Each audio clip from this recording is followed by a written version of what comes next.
أعوذ بالله السميع العليم من الشيطان اللعين الرجيم.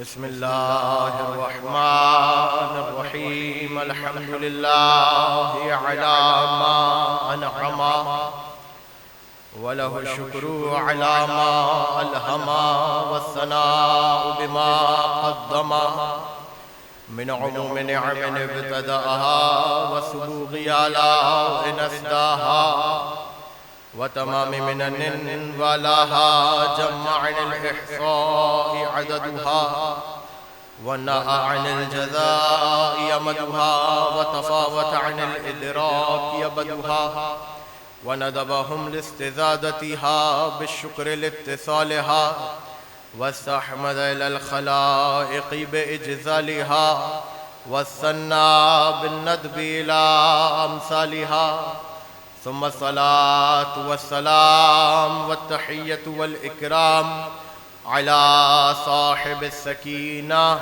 والمدفون بالمدينة والمنصور المؤيد الذي اسمه في السماوات أحمد وفي الأرضين أبو القاسم محمد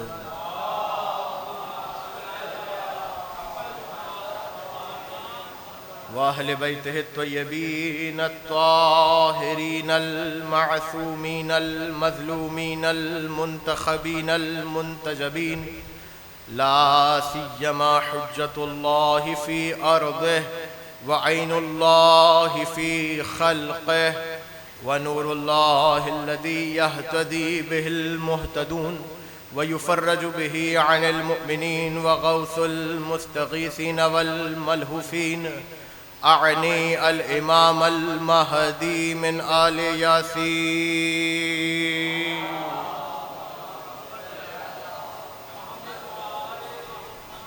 واللعنة الدائمة المستمرة على أعدائهم والمقصرين في فضائلهم والشاكين فيهم أجمعين من الآن إلى قيام يوم الدين. أما بعد فقد قال الله في محكم كتابه المبين. بسم الله الرحمن الرحيم. وما خلقت الجن والإنس إلا ليعبدون. صلوات پڑھیں محمد.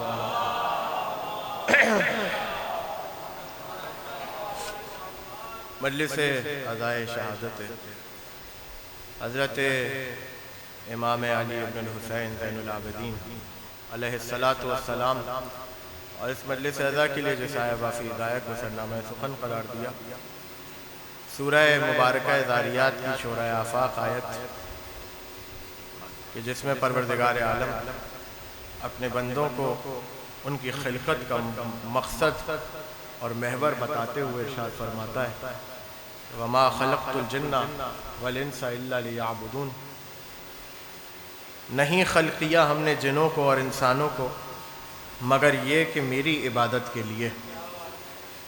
ظاہر سی بات ہے جس امام کا ذکر ہے اس امام کا ذکر ہو اور عبادت سے نہ ہو، سجدے سے نہ ہو.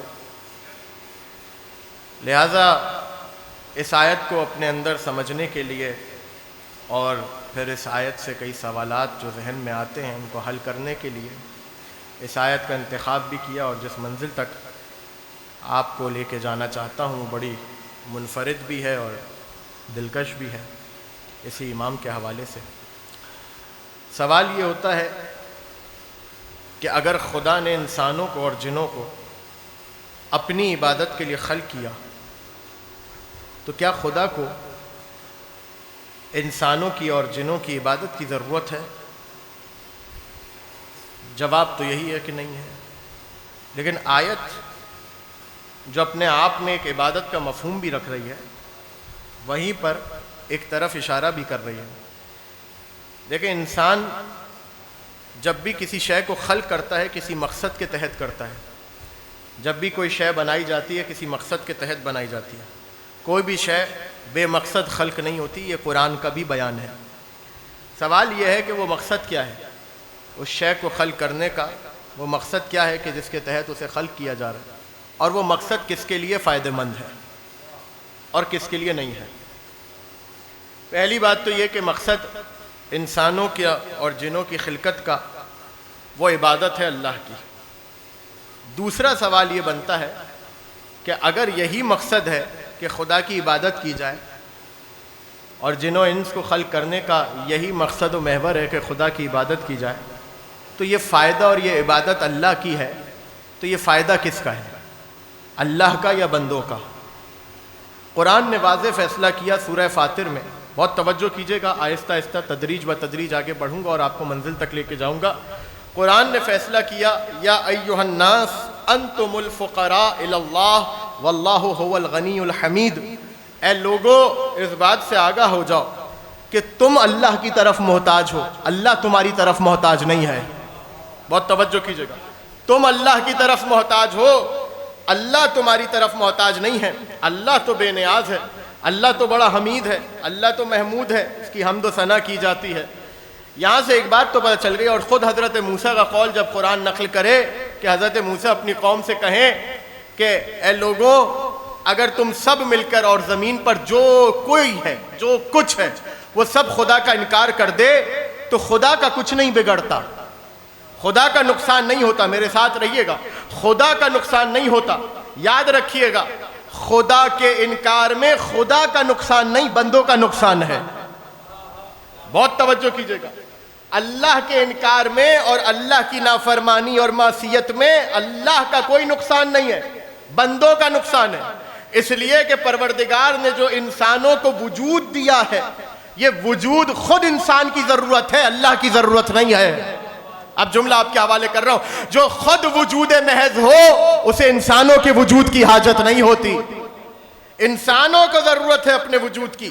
یہی وجہ ہے کہ خدا نے وجود دیا، کیوں؟ کیونکہ وہ رب ہے، خالق کے ساتھ ساتھ وہ رب ہے، ربوبیت کے تقاضوں کو پورا کرتا ہے، اور ربوبیت کا تقاضا یہ ہے کہ وہ مخلوق کی ضرورت کو پورا کرتا ہے۔ مخلوق کی ضرورت ہے کہ اسے عدم سے وجود میں لایا جائے، تو یہ خالق اور ربوبیت کا تقاضا ہے کہ پروردگار اپنی خلاقیت سے، اپنی ربوبیت سے اپنے بندوں کو عدم سے وجود دے۔ تو جب عدم سے وجود دے رہا ہے تو کچھ تقاضوں کے ساتھ دے رہا ہے۔ یوں ہی ہم نے تمہیں وجود نہیں دیا کہ تم زمین پر جانوروں کی مثل گھومتے رہو، کھانا کھاؤ، پانی پیو، چلو پھرو، نسلیں بڑھاؤ، نہیں، ہم نے تمہیں وجود اس لیے دیا تاکہ تم ہماری عبادت کرو۔ ہم نے تمہیں وجود اس لیے دیا تاکہ تم ہماری عبادت کرو۔ کیا مطلب ہے ہماری عبادت کرو؟ پروردگار تجھے فائدہ ہے کہ مجھے کوئی فائدہ نہیں ہے؟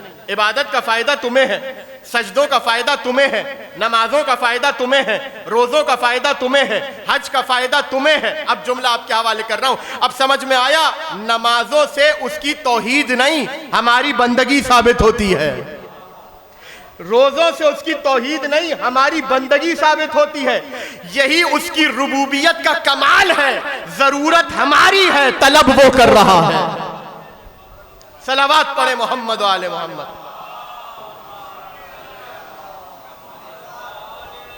ضرورت ہماری ہے، طلب وہ کر رہا ہے، عبادت ہو رہی ہے۔ یہاں پر ایک عجیب و غریب بات جو آپ کے حوالے کروں، یقیناً آپ کے ذہن میں ہے، بس یہ کہ آپ کے ذہن سے نکال کر اپنی زبان پر جاری کر رہا ہوں۔ عبادت، نماز عبادت میں ہے، عبادت کا جز ہے، کل نہیں ہے۔ روزہ عبادتوں کا جز ہے، کل نہیں ہے۔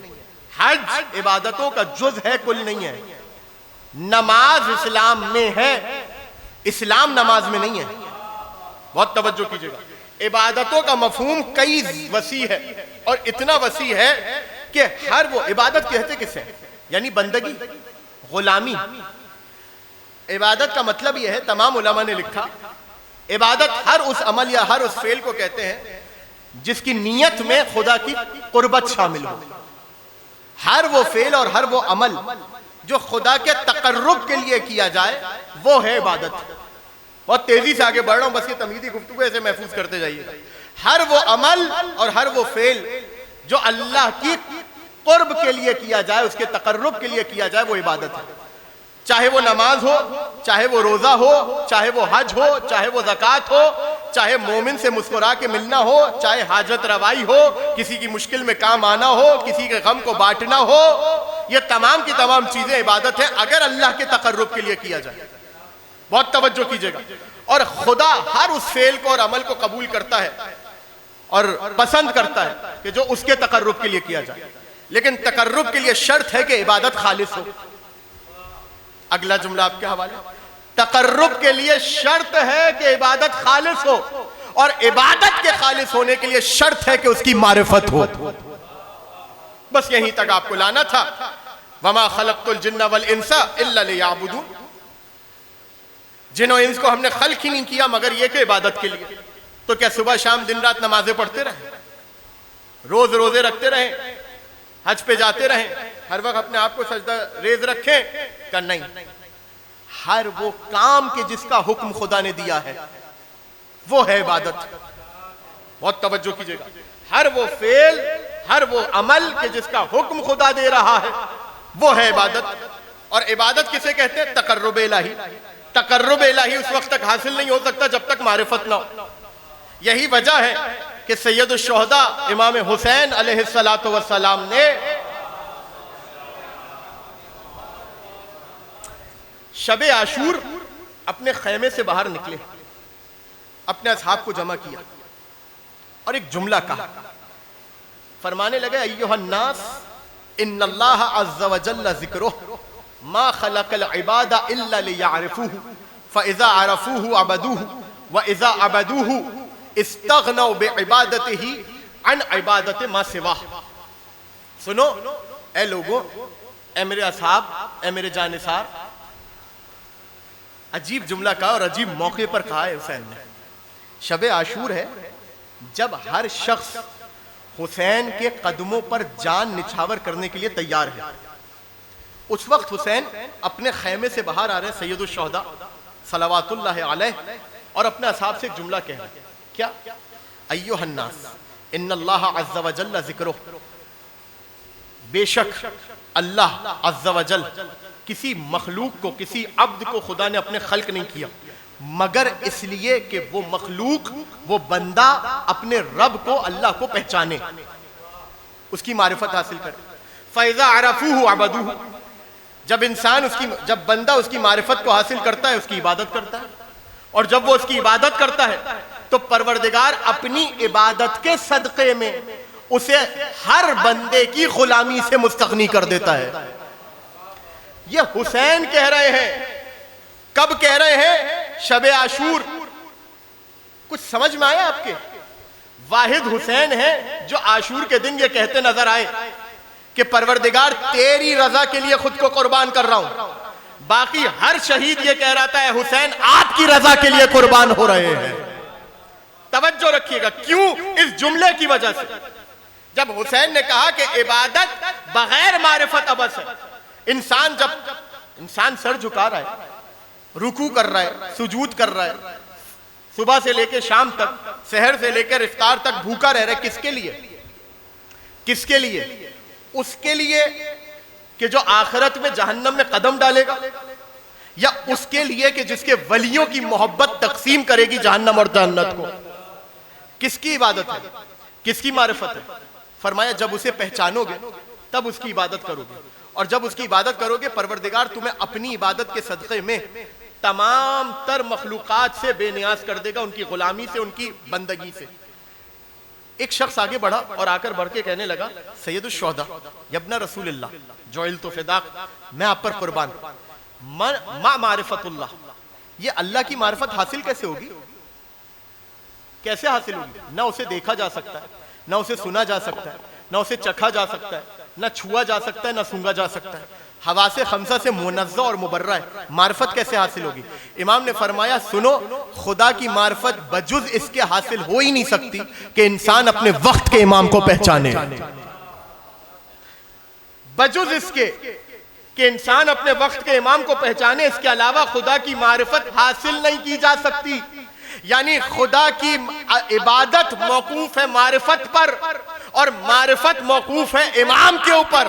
اب جملہ آپ کے حوالے کر رہا ہوں. اللہ کو دیکھا نہیں جا سکتا، اللہ کو سنا نہیں جا سکتا، اللہ کو سونگا نہیں جا سکتا، اللہ کو محسوس نہیں کیا جا سکتا. کیوں؟ کیونکہ نہ وہ جسم رکھتا ہے، نہ وہ احساس سے منزہ اور مبرہ ہے، وہ ہر احساس سے منزہ اور مبرہ ہے، نہ وہ جسم رکھتا ہے، تو کیسے اسے پہچانیں گے؟ کہ اسی دن کے لیے تو کہا تھا النظر الی وجہ علی عبادہ، علی کو دیکھنا عبادت ہے، علی کو دیکھو گے تو خدا کی پہچان ہوگی، علی کو دیکھو گے تو خدا کی پہچان ہوگی۔ کیسے؟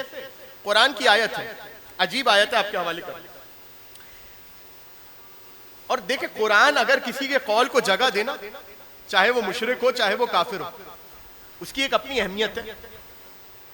فرمایا لقد سمع اللہ قول الذین قالوا ان اللہ فقیر ونحن اغنیاء۔ پروردگار نے فرمایا سنو، ہم نے کہنے والوں کا یہ قول سن لیا۔ کون سا قول سن لیا؟ ان اللہ فقیر ونحن اغنیاء، اللہ فقیر ہے، ہم اس کے مقابلے میں غنی ہیں۔ یقیناً قول بتا رہا ہے کہ کسی مسلمان کا تو نہیں ہوگا، کوئی کافر ہوگا، کوئی مشرک ہوگا، ملحد ہوگا، کہہ رہا ہے اللہ کے مقابلے میں ہم غنی ہیں، اللہ فقیر ہے۔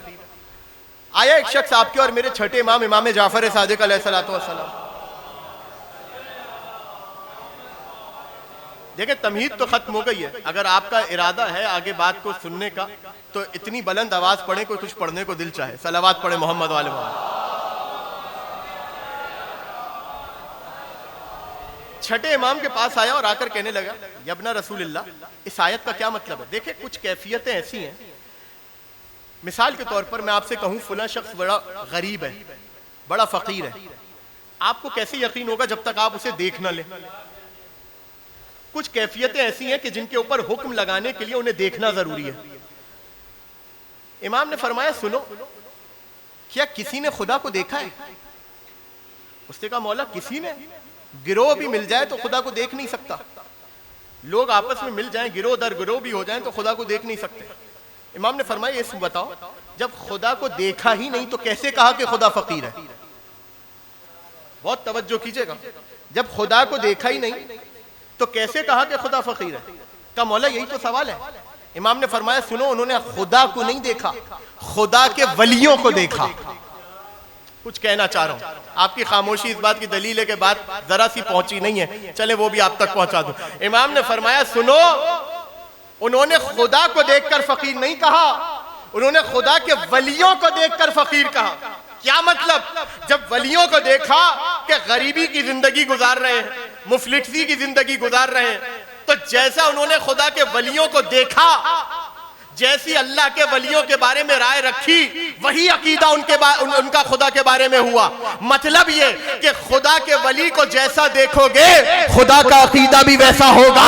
اب سمجھ میں آیا کیوں رسول نے کہا تھا زینوا مجالسکم بذکر علی ابن ابی طالب، کثرت سے اپنی مجلسوں میں علی کا ذکر کرو، تمہارے بچے علی کو جیسا دیکھیں گے ویسا ہی توحید کا عقیدہ بنے گا۔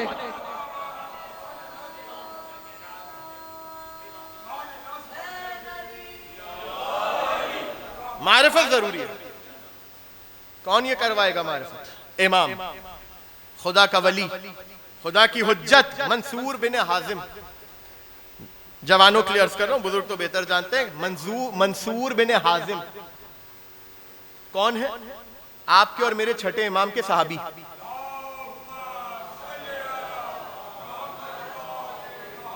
اور صرف صحابی نہیں ہے، متکلم بھی ہے۔ متکلم یعنی جو علم کلام میں مہارت رکھتا ہو۔ مناظرے کر رہے ہیں امام کے مخالفین سے، شیعوں کے مخالفین سے۔ اصول کافی کتاب الحجہ، حوالہ بھی دے رہا ہوں، نام یاد کر لیں، منصور بن حازم۔ چھٹے امام کے پاس آئے اور آ کر کہنے لگے کہ مولا میرا کچھ لوگوں سے مناظرہ ہوا، میری کچھ لوگوں سے بات ہوئی، کلام ہوا۔ کہا اچھا کیا کلام ہوا؟ کہا میرا کلام ان سے یہ ہوا کہ میں نے ان سے یہ کہا کہ خدا اس بات سے بڑا منزہ اور مبرہ ہے کہ وہ اپنی معرفت مخلوق کو کروائے، بلکہ مخلوق کے اوپر فرض ہے کہ وہ اپنے رب کی، خدا کی معرفت کو حاصل کرے۔ امام نے فرمایا، جملے پہ غور کیجئے گا، امام نے فرمایا صدقتا، تو سچ کہہ رہا ہے۔ صادق آل محمد جسے سچا بولے، صدقتا، تو سچ کہہ رہا ہے۔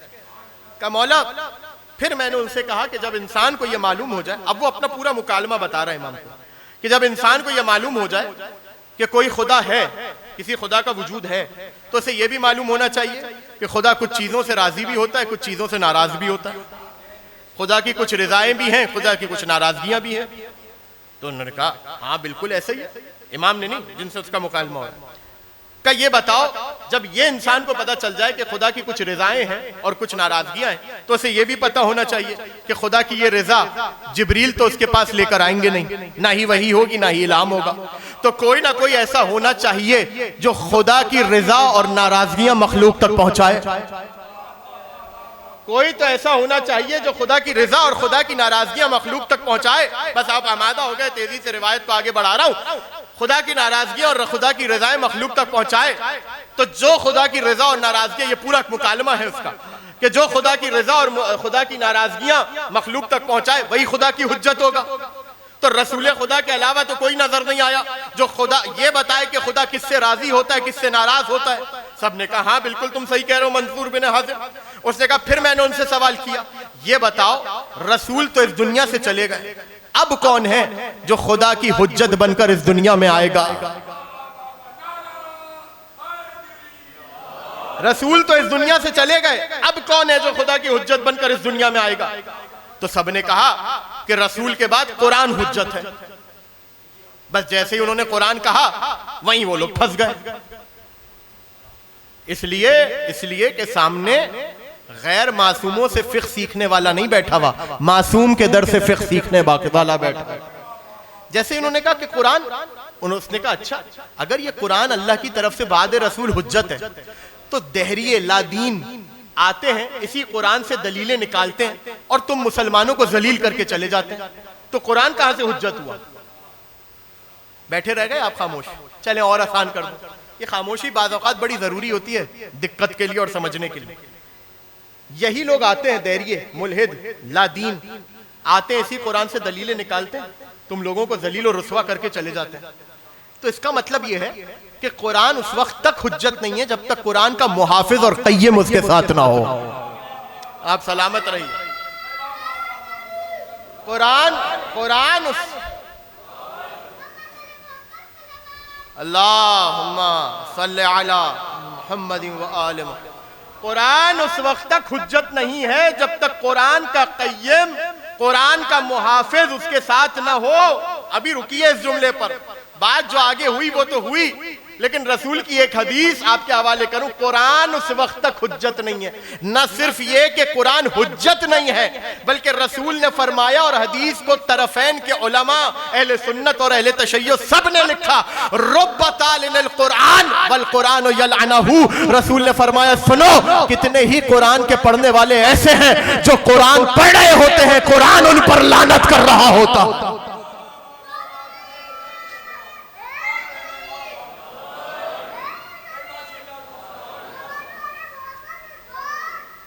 اللہم صلی علی محمد علیہ.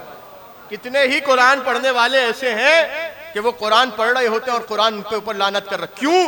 محافظ کو چھوڑ کر قرآن پڑھ رہے ہیں، قیم کو چھوڑ کر قرآن پڑھ رہے ہیں. پھر کہنے لگا سنو یہ بتاؤ تمہارے نزدیک قرآن کا قیم اور محافظ کون ہے؟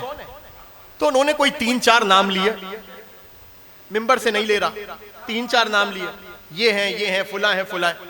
تو منصور بن حازم کہنے لگا اب یہیں روکو. تم نے کہا خدا کی رضا اور ناراضگیاں رسول بتائے گا جو کہ حجت خدا ہے.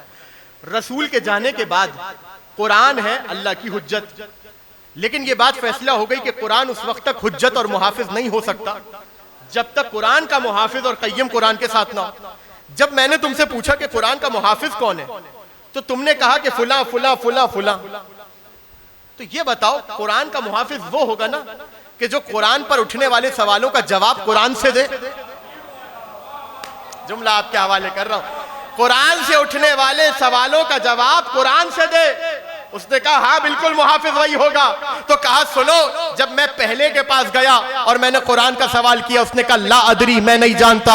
جب میں دوسرے کے پاس گیا میں نے کہا قرآن کا یہ سوال ہے اس نے کہا لا ادری میں نہیں جانتا. جب میں تیسرے کے پاس گیا اور میں نے کہا کہ قرآن کا یہ سوال ہے اس نے کہا لا ادری میں نہیں جانتا. واحد علی تھے جو یہ کہتے نظر آئے انا ادری. جب کوئی نہ جانتا تھا واحد ابو طالب کا بیٹا تھا جو یہ کہتا نظر آیا میں جانتا ہوں.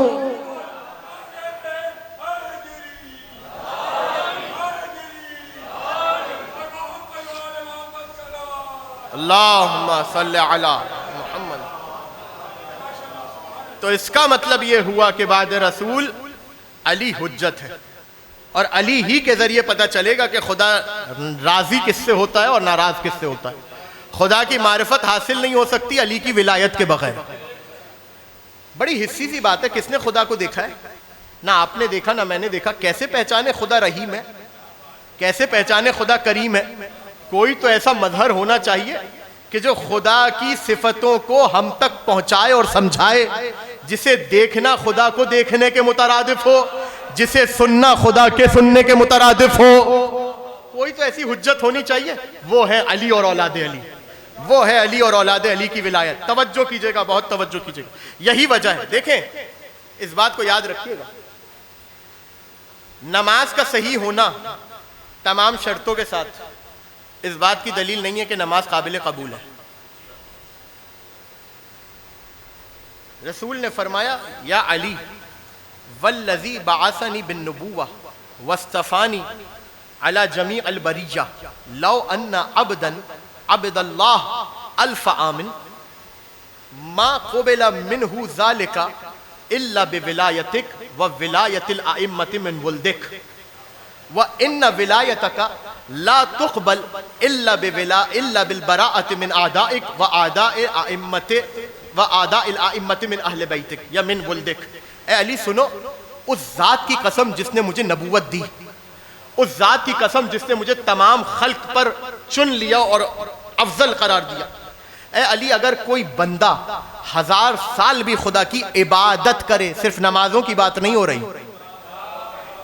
صرف روزوں کی بات نہیں ہو رہی، صرف حج کی بات نہیں ہو رہی، 1000 سال اللہ کی عبادت کرے، عبادت یعنی ہر وہ فعل اور ہر وہ عمل انجام دے کہ جو تقرب الہی کے لیے کیا جاتا ہے، چاہے ایک مومن کو پانی ہی کیوں نہ پلا رہا ہو، چاہے کسی فقیر کی مدد ہی کیوں نہ کر رہا ہو، چاہے کسی برہنہ کو لباس ہی کیوں نہ دے رہا ہو، اگر 1000 سال کوئی بندہ اللہ کی عبادت کرے، اے علی اگر اس کے دل میں تیری اور تیرے بچوں کی ولایت نہ ہو، خدا اس کی عبادتوں کو قبول ہی نہیں کرے گا.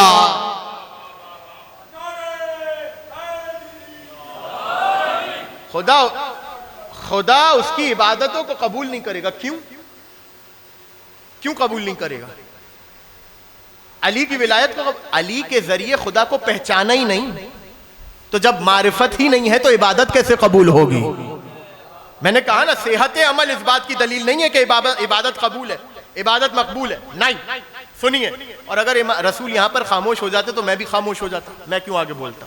رسول نے فرمایا اور اے علی سنو، ان ولایتک لا تقبل الا بالبراءۃ من اعدائک واعداء الائمۃ من ولدک. اے علی اور تمہاری ولایت بھی اس وقت تک قبول نہیں ہوگی جب تک تمہارے دشمنوں اور تمہارے بچوں کے دشمنوں پہ تبرہ نہ کرے.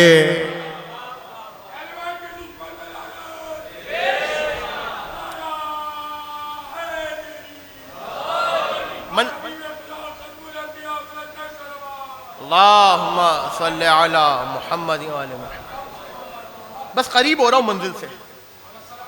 عبادت موقوف ہے معرفت کے اوپر، معرفت موقوف ہے علی کی ولایت کے اوپر، علی کی اولاد کی ولایت کے اوپر. خدا کی عبادت ہو نہیں سکتی جب تک معرفت نہ ہو، خدا کی معرفت مل نہیں سکتی کہ جب تک علی کی ولایت نہ ہو.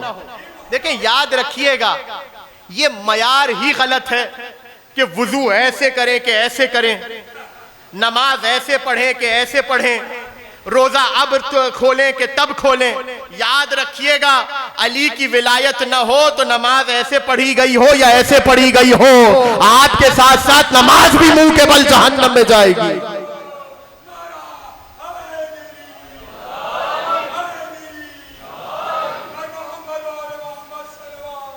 اللہم صلی علی محمد وآل محمد. تو پہلا مرحلہ عبادت حاصل نہیں ہو سکتی، عبادت ہو نہیں سکتی جب تک معرفت نہ ہو، معرفت ہو نہیں سکتی جب تک علی کی ولایت نہ ہو. عمل قابل قبول ہی تب ہوگا جب علی کی ولایت ہو.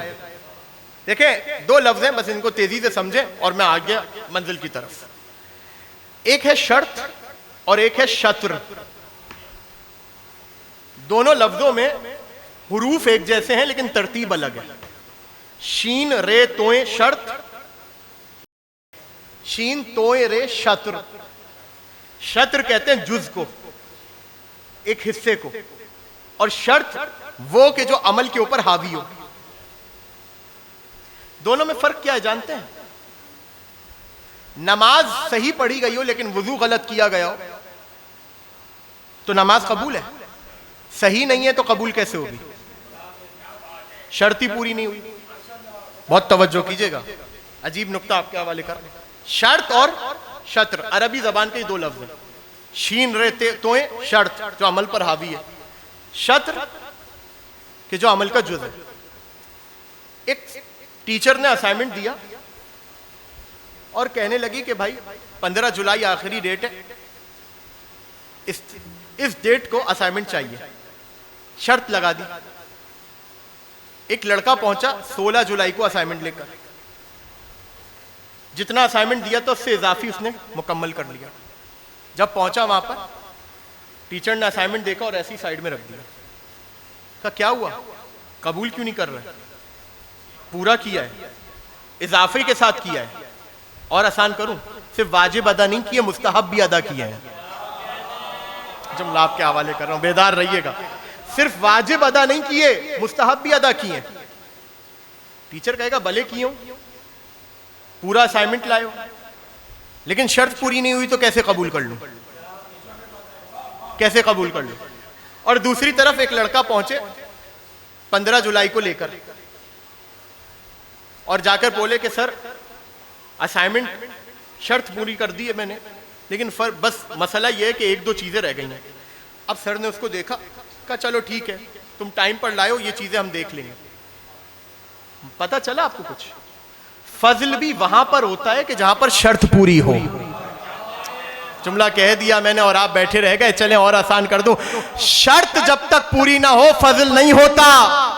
یاد رکھیے گا، جز اگر نہ مکمل رہ جائے تو پورا کیا جا سکتا ہے، لیکن اگر شرط پوری نہ ہو تو اجزاء پورے بھی ہو جائے فائدہ نہیں ہوگا. علی کی ولایت دین کا جز نہیں، دین کی شرط ہے.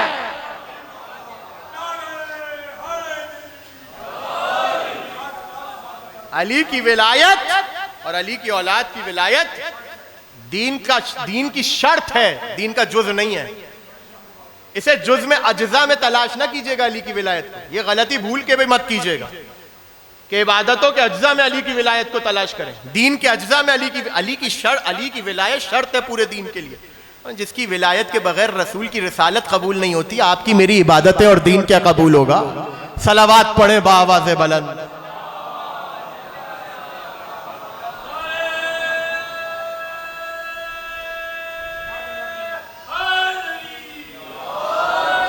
پہلا مرحلہ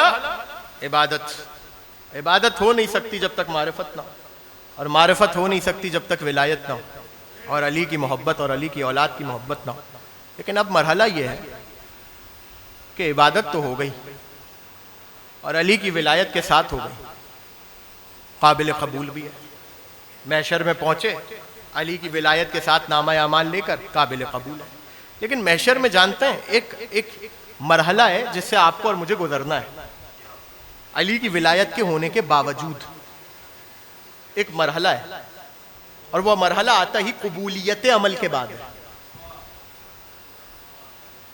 صحت عمل کی بات ہی نہیں ہو رہی، وہ تو مرحلہ گزر چکا. اب جو مرحلہ ہے نا وہ ہے قبولیت عمل کے بعد، یعنی علی کی ولایت کے بعد. ایک بڑا باب ہے احادیث میں کہ جس میں یہ بحث کی جاتی ہے نظر اللہ نظر الرحمہ، یعنی خدا اپنے بندوں کی طرف نظر رحمت کرے گا. کیسے؟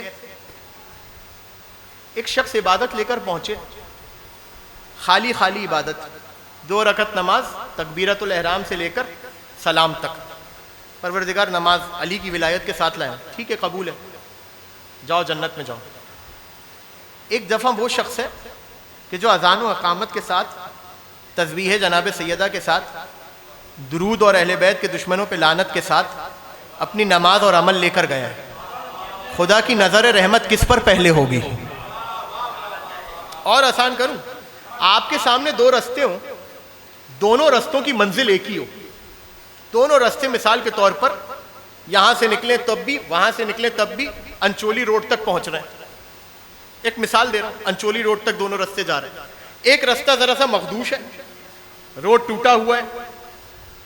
یہ مثال یہاں پہ سمجھنا تو بہت آسان ہے, ٹوٹا پھوٹا ہے, بائک چلے گی, گاڑی چلے گی تو بڑی سسپینشنز کی خرابی کے ساتھ بندہ چلے پہنچ جائے. ایک رستہ وہ ہے کہ جس کی سڑک بڑی سموتھ ہے, رواں ہے, آس پاس بہترین درخت لگے ہوئے ہیں, ہریالی ہے, لائٹیں لگی ہوئی ہیں, اچھی اچھی تصویریں لگی ہوئی ہیں, اچھی اچھی تصویریں. اب مجھے بتائیے, دونوں رستے جا رہے ہیں منزل کی طرف, اور آپ کی منزل جو ہے یہ رستے, دونوں رستے آپ کو وہاں لے جائیں گے. آپ کس رستے کو چنیں گے؟ جو مزین ہوگا اسے, یا جو مخدوش ہوگا اسے؟ جو مزین ہوگا نا. اب سمجھ میں آیا؟ علی کی ولایت کے بعد اور علی کی ولایت کے ساتھ دو بندوں کی عبادت پہنچ رہی ہے خدا کی بارگاہ میں, لیکن ایک عبادت وہ ہے کہ جو مزین ہے, اور ایک عبادت وہ ہے جو مزین نہیں ہے. جائیں گے تو دونوں جنت میں, نظر رحمت اس پر ہوگی جو عبادت مزین ہے, نظر رحمت اس کے اوپر ہوگی جو عبادت مزین ہے. یاد رکھیے گا, عبادتیں اس وقت تک مزین نہیں ہو سکتی جب تک علی کی ولایت کے ساتھ ساتھ علی کے بچوں کی رضا اور ان کی آراستگی شامل نہ ہو. کیا مطلب ہوا؟ آپ کے اور میرے امام کا لقب ہے زین العابدین. زین العابدین, زین العابدین کا کیا مطلب ہے؟ عابدین کی زینت. لیکن ایک لغت کے مطابق ایک ترجمہ اور کرنے کی اجازت دیجئے مجھے. لغتوں کو دیکھنے کے بعد یہ جملہ آپ کے حوالے کر رہا ہوں. زین کا ایک مطلب تو زینت ہے, ایک مطلب زینت نہیں, زینت بخشنے والا. یہیں تک آپ کو لانا. ایک مطلب تو زینت ہے, ایک مطلب ہے زینت بخشنے والا. وہ نمازیں جو علی کی ولایت کے ساتھ خدا کی قبولیت کو حاصل کر رہی ہیں مزین ہو ہی نہیں سکتی اگر زین العابدین کی نگاہ نہ ہو ہی نہیں سکتی مزین جب تک زین العابدین کی. عبادتوں کو زینت بخشنے والے ہیں, عابدوں کو زینت بخشنے والے ہیں. یہی وجہ ہے کہ محشر میں, جملہ آپ کے حوالے کر رہا ہوں, روایت موجود ہے, یہی وجہ ہے کہ محشر میں عابدوں کو بعد میں بلایا جائے گا, پہلے زین العابدین کو بلایا جائے گا. عابدوں کو بعد میں بلایا جائے گا, پہلے زین العابدین کو بلایا جائے گا. اور رسول خدا صلی اللہ علیہ وآلہ کی روایت, رسول نے حدیث ارشاد فرمائی کہ میں وہ منظر دیکھ رہا ہوں جب ایک ندا دینے والا ندا دے گا, این زین العابدین, زین العابدین کہاں پر ہے؟ میں وہ منظر دیکھ رہا ہوں کہ جب میرا بیٹا زین العابدین صفوں کو چیرتا ہوا آگے بڑھے گا. رکیے ذرا یہاں پر, میں ابھی فضائل کی منزل پر ہوں, کچھ معروضات آپ کے حوالے کرنا. زین العابدین عبادت کو زینت بخشنے والا. این زین العابدین, زین العابدین کیا ہے, کہاں ہے؟ عابدوں کو بعد میں بلایا جائے گا, پہلے زین العابدین کو بلایا جائے گا, تاکہ عابدوں کی عبادت پر اپنی نظر کرم کریں تو یہ عبادت خدا کے نزدیک دلکش معلوم ہو. اچھا, یہ نہیں کہا جا رہا این علی ابن الحسین, حسین کا بیٹا علی کہاں ہے؟ یہ بھی نہیں کہا جا رہا این سید الساجدین, سید الساجدین کہاں ہے؟ این زین العابدین, زین العابدین کہاں ہے؟ نام سے نہیں پکارا جائے گا آپ کے اور میرے مولا کو, لقب سے پکارا جائے گا, صفت سے پکارا جائے گا. آسان کروں اور معاملہ دیکھیں,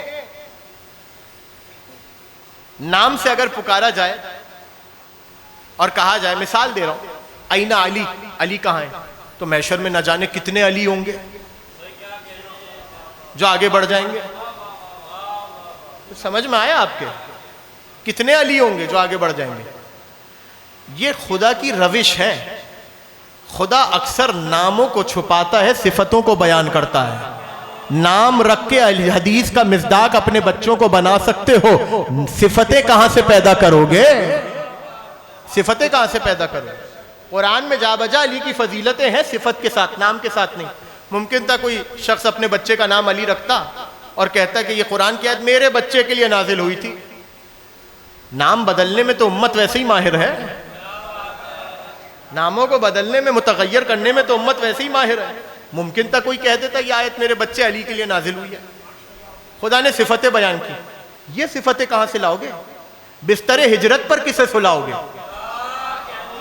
سجدے میں انگوٹھی کس سے دلواؤ گے؟ رکوع میں انگوٹھی کس سے دلواؤ گے؟ رسول بیٹھے مسجد میں، جلدی سے سن لیجئے تاکہ پھر میں منزل تک آ جاؤں۔ رسول بیٹھے مسجد میں، اتنے میں ایک وفد آیا۔ ظاہراً عام الوفد ایک سال ہے اسلام کا کہ جس سال میں مختلف قبائل کے وفد آتے تھے رسول کے ہاتھ پر بیعت کرنے کے لیے۔ انہی میں ایک وفد آیا اور آ کر کہنے لگا یا رسول اللہ، یہ سارے مسلمان آپ کی زیارت سے مشرف ہوئے، ماشاءاللہ، آپ کے ساتھ نمازیں پڑھی، آپ کے ساتھ روزے رکھے، آپ کے ساتھ انہوں نے حج کیا، آپ کے ساتھ انہوں نے زکوٰۃ دی، آپ کے ساتھ جہاد کیا۔ اب کیا نہیں کیا ان آنے والوں کو بیچاروں کو نئے ہیں کیا پتہ، کیا پتہ، بہرحال چلے کیا ہے حسن ظن۔ انہوں نے آپ کا اکثر حصہ تبلیغ کا دیکھ لیا، ہم اب آ رہے ہیں۔ تو یہ بتائیے خدا نہ خواستہ اگر وہ ہو جائے جو نہیں ہونا چاہیے، آپ کے بعد ہمیں دین کون پڑھائے گا؟ ہم نے تو تبلیغ کا اکثر حصہ مس کر دیا، ہم تو آئے نہیں، اب آ رہے ہیں۔ آپ کے بعد ہمیں دین کون پڑھائے گا؟ آپ کی جگہ پر کون بیٹھے گا؟ رسول مجمع میں دیکھتے اور نام لے کر بتا دیتے۔ اب آپ کو تو پتہ ہے کہ رسول نے کس کا نام لیا ہو، لیکن ان کو تو کریوسٹی تھی، ان کو تو تشویش تھی کہ رسول کس کا نام لیتے ہیں۔ رسول نے کہا سنو، میرے بعد میری جگہ پر وہ بیٹھے گا جو امام المتقین ہے۔ نام نہیں لیا رسول نے، امام المتقین ہے۔ تو انہوں نے آگے بڑھ کر کہا، اب کچھ جملے ایسے ہوتے ہیں جو بین السطور چھپے ہوتے ہیں۔ اب ظاہر سی بات ہے کہ رسول کی حدیث تو ہے نہیں، یا رسول کا جملہ تو ہے نہیں کہ میں رسول سے منسوب کر دوں اور وہ نہ ہو، ان کا قول ہے۔ تو بین السطور جو سمجھ میں آیا وہ آپ کے حوالے کر لیں۔ اب وہ آگے بڑھ کر کہنے لگے یا رسول اللہ، امام المتقین، ابھی تو اسلام میں آئے ہیں، ابھی تو پتہ چلا ہے نیا نیا کہ تقویٰ کیا ہوتا ہے، متقی کو کہاں ڈھونڈیں گے؟ اور پھر متقی پتہ چل جائے تو امام المتقین کیسے پتہ چلے گا؟ کہا اچھا، میرے بعد میری مسند پر وہ بیٹھے گا جو اللہ کی مضبوط رسی ہے۔ میرے ساتھ رہیے گا، نتیجے میں آپ کو انشاءاللہ لطف آئے گا اور محظوظ ہوں گے۔ اللہ کی مضبوط رسی ہے۔ یا رسول اللہ، ابھی تو کلمہ پڑھا ہے، ابھی تو اللہ سمجھیں گے کہ اللہ ہے کیا؟ آپ کہہ رہے اللہ کی مضبوط رسی۔ رسول وہ پوچھتے جا رہے ہیں، رسول صفتیں بیان کرتے جا رہے ہیں، صفتیں صفتیں صفتیں۔ یا رسول اللہ اب بتا دیں نام، صفتیں بتا دیں۔ کہا نہیں، ابھی بھی نام نہیں بتاؤں گا۔ کہا پھر؟ کہا اس مجمع میں نظر دوڑاؤ، ابھی بھی صفت بتا رہے ہیں، اس مجمع میں نظر دوڑاؤ، سب کے چہروں کو دیکھو، جس کے چہرے پر نگاہ رک جائے اور دل جھک جائے وہی میرا جانشین ہوگا۔ سارے مجمع میں نگاہ دوڑائی، بڑے بڑے چہروں کو دیکھا، سفید سفید داڑھیوں کو دیکھا، جھریوں کو دیکھا، محراب سجدہ کو دیکھا، لیکن رسول کے پاس آئے اور آ کر کہا یا رسول اللہ، علی کے علاوہ کہیں دل جھکا ہی نہ۔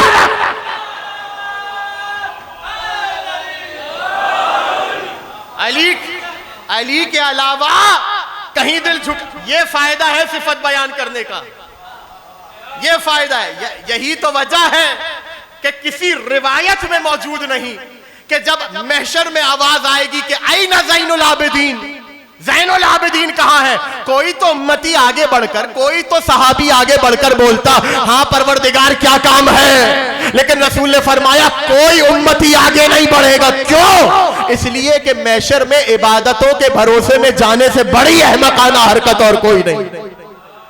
کون سی عبادت، کیسی عبادت، کیسی عبادت؟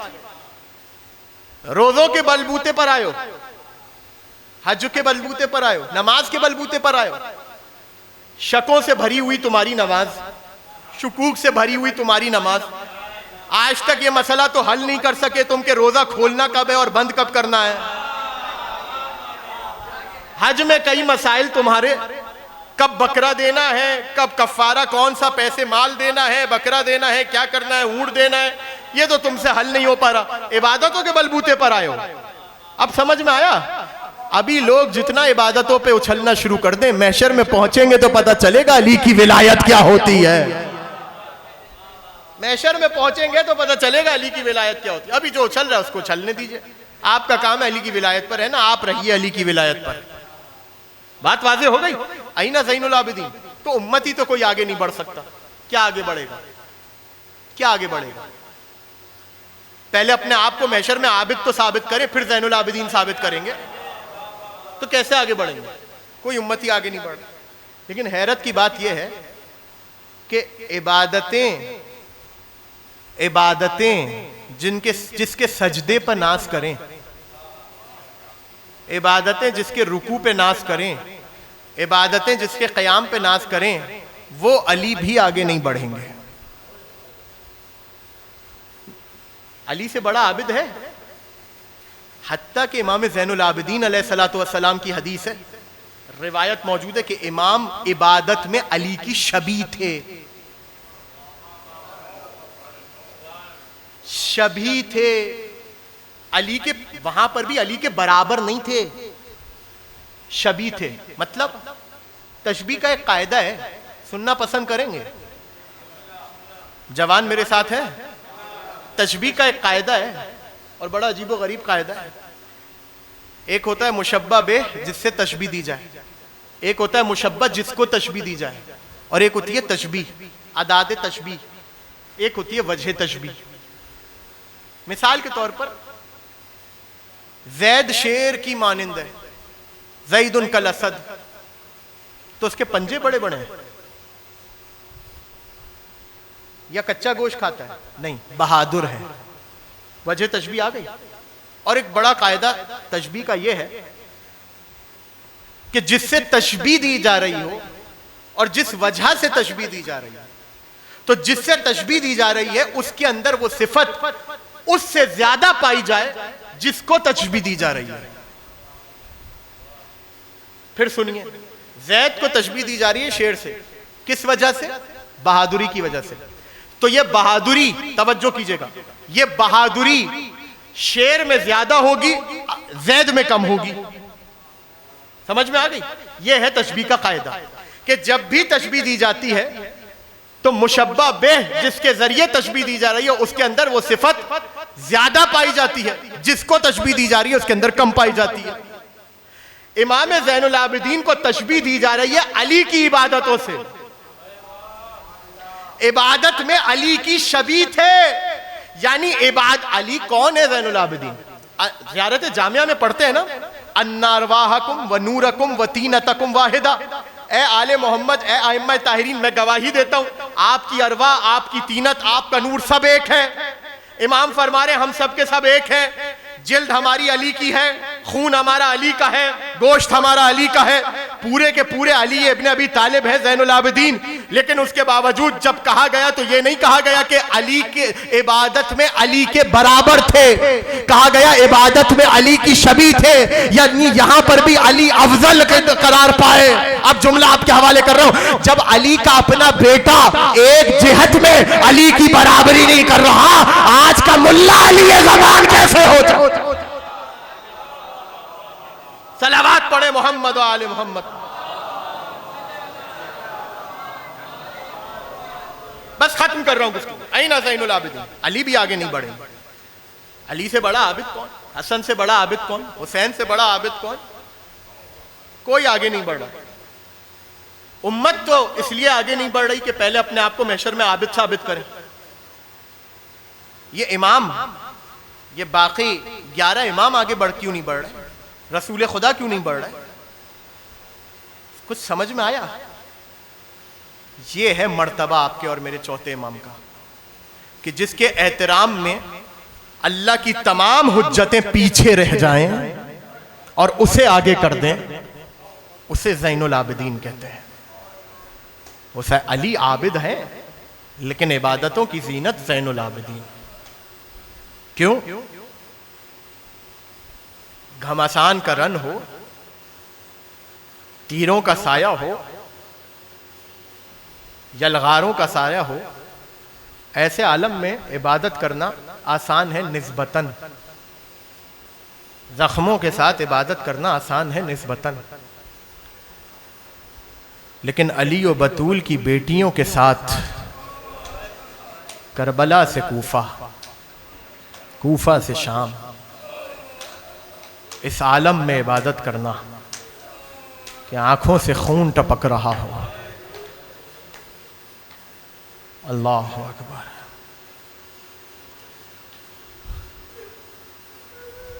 35 یا 36 سال آپ کا اور میرا یہ مظلوم امام زندہ رہا پاد کربلا۔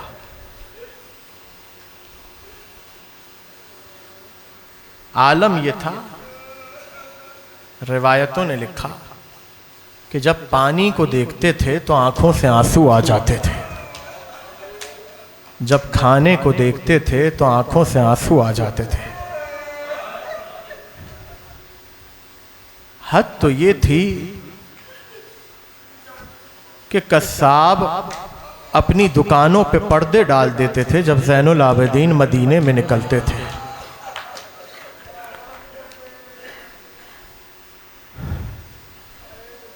اللہ اکبر۔ اس لیے کہ جب بھی کسی قصاب کو دیکھتے تھے سوال کرتے تھے، کیا تو نے اسے پانی دیا؟ مولا آپ کو سلامت رکھے، مولا آپ کے پرسے کو قبول کرے۔ یہ جو آپ کی آوازیں بلند ہوئی ہیں نا زدارو، آپ کا اور میرا چھٹا امام سجدے میں سر رکھ کے حالت تقرب میں فرماتا ہے، اللہم ارحم تلک صرخۃ التی کانت لنا، پروردگار ان چیخوں پر رحمت نازل فرما جو ہمارے مصائب میں بلند ہوتے۔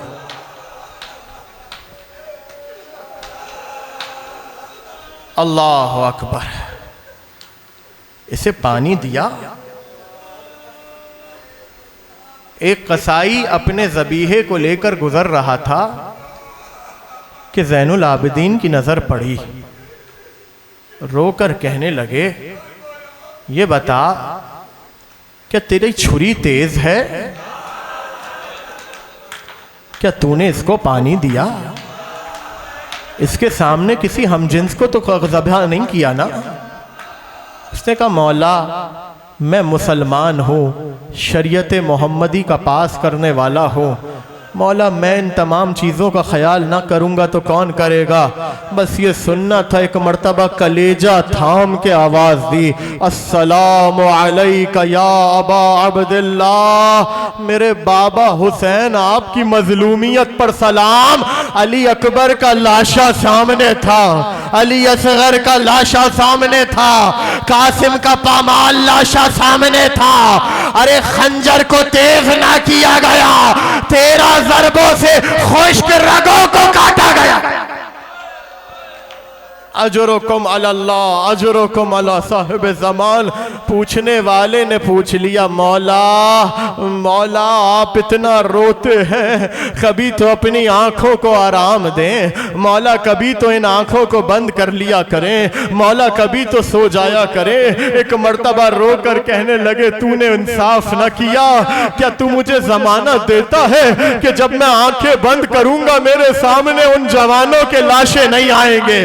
کیا تو ضمانت لیتا ہے کہ جب میں آنکھیں بند کروں گا میرے سامنے میرے بابا کا کٹا سر نہیں آئے گا؟ کیا تو ضمانت لیتا ہے کہ جب میں آنکھیں بند کروں گا میرے سامنے علی و بطول کی بیٹیوں کے کھلے سر نہیں آئیں گے؟ میری آنکھوں کے سامنے میری بہن کو تماچے لگتے ہوئے۔ اجرکم علی اللہ، اجرکم علی صاحب الزمان۔ ہاں زدارو۔ کسی نے پوچھا، مولا کربلا بھی مشکل تھی، کوفہ بھی مشکل تھا، شام بھی مشکل تھا، مولا لیکن سب سے زیادہ ستم کہاں پر ہوئے؟ ایک مرتبہ رو کر کہنے لگے، الشام الشام عزادارو شب شہادت ہے نا تمہارے مولا کی، ابھی جنازہ برآمد ہوگا، مل کے کاندھا دینا۔ یاد رکھنا عزادارو جب اس امام کا جنازہ اٹھا تھا نا اس وقت بھی میرا مولا بڑا زخمی تھا، یہ سوچ کر امام کے جنازے کو کندھا دینا۔ پوچھنے والے نے پوچھا مولا مصیبتیں تو ہر جگہ تھی، یہ شام ہی کا ذکر کیوں کیا؟ ایک مرتبہ رو کر کہنے لگے جب ہم کوفے سے گزر رہے تھے لوگ رو رہے تھے، لیکن جب شام سے گزر رہے تھے نہ محرم علی و بطول کی بیٹیوں کی طرف اشارہ کر کر کے کہتے تھے یہ زینب بنت علی ہے، یہ ام کلثوم بنت علی۔ ماتم عزادارو اپنے سینوں پہ ہاتھ مارنا، کسی جملے کا انتظار نہ کرنا رونے کے لیے، تمہارے درمیان کچھ ہی دیر میں تمہارے مولا کا جنازہ ہوگا۔ عزادارو 35 سال اپنے بابا پر روتے رہے، کبھی حسین کو یاد کیا، کبھی زینب کو یاد کیا، کبھی سکینہ کو یاد کیا، کبھی کوفے کا بازار، کبھی شام کا دربار، کبھی زندان شام، کبھی اپنی بہن کا چھوٹا سا لاشا، کبھی زندان کی وہ تنہائی۔ ایک مرتبہ لکھا یہ ہے میرے مولا کو جب زہر دیا گیا میرا مولا بڑا تڑپا، کلیجے پہ ہاتھ رکھ رکھ کے آواز دیتے تھے ہائے میرا پیاسا بابا، ہائے میرا پیاسا بابا، ہائے میری پھپھیاں، ہائے میری بہنا۔ عزادارو وہ وقت قریب آیا جب اپنے بیٹے محمد باقر کو بلایا اور بلا کر کہا اے محمد باقر یہ سارے تبرکات تمہارے حوالے، اپنے بعد اپنے بیٹے جعفر صادق کو دینا، اور سنو محمد باقر ہماری وصیتوں کو محفوظ کرو۔ وصیتیں کر دی، آخری جملے ہیں، وصیتیں کر دی۔ ایک مرتبہ وہ وقت قریب آیا کہ جب محمد باقر اپنے بابا کے پاس بیٹھے تھے اچانک اپنی آنکھوں کو کھولا، آسمان کی طرف دیکھا، آواز دی اشہد ان لا الہ الا اللہ، اشہد ان محمد رسول اللہ، اشہد ان علی ولی اللہ سبوح قدوس رب الملائکۃ والروح۔ اچانک میرے مولا کی آوازیں آنا بند ہو گئی، محمد باقر آگے بڑھے، آواز دی انا للہ و انا الیہ راجعون، غسل و کفن دیا، بیڑیوں کے نشان، توق کے نشان، جنازہ اٹھا، آسمان سے تکبیروں کی آواز آئی، محمد باقر نے کربلا کا رخ کیا، کہا دادا حسین آج آپ کے بیٹے کا جنازہ اٹھا، ارے کربلا میں بے گوروں کا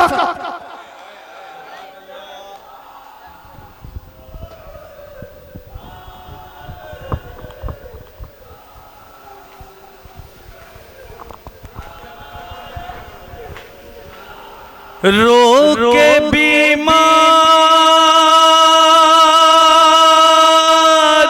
بھتیجے تھے یہ زینب نے کہا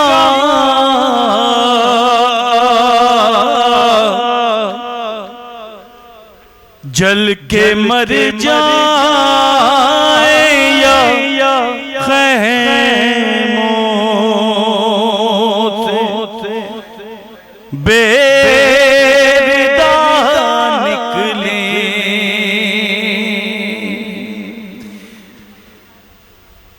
ظلم باقی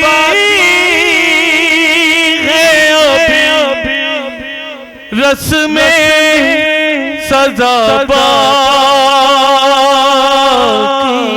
ہے، اے